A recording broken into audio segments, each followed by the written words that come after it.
ನನ್ನಲ್ಲಿ ಸಿದ್ದರಾಮಯ್ಯನಲ್ಲಿ ಯಾವತ್ತೂ ನಮಗೆ ಭಿನ್ನಾಭಿಪ್ರಾಯ ಇಲ್ಲ. ನಾನಂತೂ ಗುಂಪು ಮಾಡೋಕ್ಕೆ ಯಾವತ್ತೂ ಹೋಗೋಣ.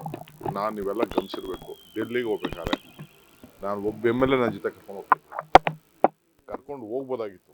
ಅದೇನು ದೊಡ್ಡ ಕೆಲಸ ಅಲ್ಲ. ಜೊತೆಗೆ ನಾನು ಒಂದು 8 ಜನ ಹಾಕ್ಕೊಂಡು 5-6 ಜನ ಹಾಕ್ಕೊಂಡು ಹೋಗ್ಬೋದಾಗಿತ್ತು. ಅದರಿಂದ ಏನೂ ಪ್ರಯೋಜನ ಆಗಲ್ಲ. ನಾವು ಒಂದು ಸ್ಥಾನದಲ್ಲಿ ಇರೋರು, ಪಾರ್ಟಿ ಪ್ರೆಸಿಡೆಂಟ್ ಅಂದರೆ I am like A father figure. I may be Young. ಎಲ್ಲರನ್ನೂ ಒಟ್ಟಿಗೆ ತೆಗೆದುಕೊಳ್ಬೇಕು. ನನಗೆ 140 ಜನ ನನಗೊಂದೇ. ನಾನು ಯಾರನ್ನೂ ಡಿಫ್ರೆನ್ಷಿಯೇಟ್ ಮಾಡೋಕ್ಕೆ ನಾನು ಯಾವತ್ತೂ ಹೋಗ್ತಿಲ್ಲ. ನನಗೂ ಅವ್ರಿಗೂ ಯಾವ ಥರದ ಭಿನ್ನಾಭಿಪ್ರಾಯ.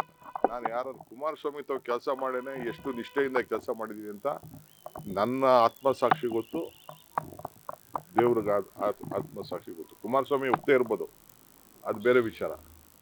ಬಟ್ ಆ ಕುಮಾರಸ್ವಾಮಿಗೂ ನಾನು ಲಾಯಲಾಗಿ ಇಟ್ಕೊಂಡು ಕೊನೆಯ ದಿನದವರೆಗೂ ಆ ಸರ್ಕಾರನ ಉಳಿಸ್ಬೇಕು ಅಂತ ನಾನು ಎಷ್ಟು ಪ್ರಯತ್ನ ಮಾಡಿದ್ದೀನಿ ಅಂತ ಅವ್ರ ತಂದೆಗೂ ಗೊತ್ತಿದೆ.